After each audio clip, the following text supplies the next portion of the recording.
ദേശീയ down syndrome ഗെയിംസിൽ പങ്കെടുത്ത കണ്ണൂർ ദോസ്ത് അത്ലറ്റുകൾക്ക് ആദരമൊരുക്കി കണ്ണൂർ ബേബി മെമ്മോറിയൽ ഹോസ്പിറ്റൽ. അവിശ്വസനീയമായ പ്രകടനമാണ് കണ്ണൂർ ടീം നടത്തിയത്. കളക്ടർ അരുൺ കെ വിജയൻ ഉദ്ഘാടനം ചെയ്തു. കൊച്ചിയിൽ നടന്ന ദേശീയ ഡൗൺ സിൻഡ്രോം ഗെയിംസിൽ പങ്കെടുത്ത ദോസ്ത് കണ്ണൂരിലെ അത്ലറ്റുകളെയാണ് കണ്ണൂർ ബേബി മെമ്മോറിയൽ ഹോസ്പിറ്റലിൽ ആദരിച്ചത്. ഡൗൺ സിൻഡ്രോം അത്ലറ്റുകളുടെ അസാധാരണമായ പ്രകടനമാണ് ഉണ്ടായതെന്നും വ്യക്തികളെ ശാക്തീകരിക്കുന്നതിന് ഇത്തരം അനുമോദനങ്ങൾ സഹായകമാകുമെന്നും ചടങ്ങ് ഉദ്ഘാടനം ചെയ്ത കളക്ടർ അരുൺ കെ വിജയൻ പറഞ്ഞു. ഇങ്ങനെയുള്ള കൂട്ടായ്മകളെല്ലാം ചെല്ലുമ്പോഴാണ് ഒരു കുട്ടിയുടെ ഐഡൻറ്റിറ്റി, ആ കുട്ടി ഡൗൺ സിൻഡ്രോം ബാധിച്ച കുട്ടിയാണെന്നുള്ള ഐഡൻറ്റിറ്റി മാറ്റി വളരെയധികം മറ്റ് കഴിവുകളുള്ള ആ കഴിവുകൾ പുറത്തു കൊണ്ടുവരാൻ സാധിക്കുന്ന കുട്ടികളാണ് എന്നുള്ള കാര്യത്തിലേക്ക് എല്ലാവർക്കും തിരിച്ചറിവുണ്ടാകുന്നത്. ആ കൂട്ടായ്മകൾ എപ്പോഴും നിലനിൽക്കണമെന്നാണ് ആദ്യം തന്നെ സൂചിപ്പിക്കാനുള്ളത്.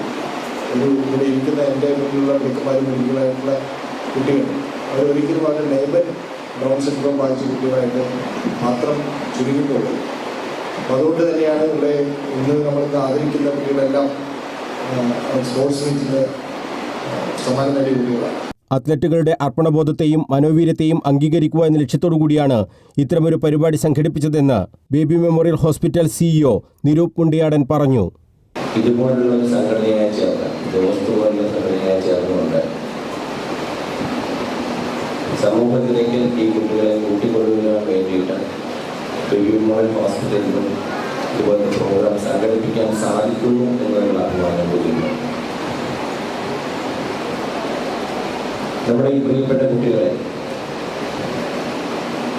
സമൂഹത്തിലേക്ക് ക്രിയാത്മകമായി എങ്ങനെ കൂട്ടിക്കൊണ്ടുവരാം എന്നുള്ള ഒരു ചിന്തയാണ് നമ്മളിപ്പോഴും കൂടിയിരിക്കുന്ന programme.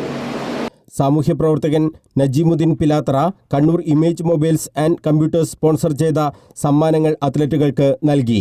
VMH medical adviser doctor Muhammad Abdul Nasar EK, AGM Manoj GM, doctor Soya Gopakumar, doctor Jisa Merin Joy, operations senior manager BRP Unnithan, Kannur down syndrome trust president Prajith തുടങ്ങിയവർ സംസാരിച്ചു.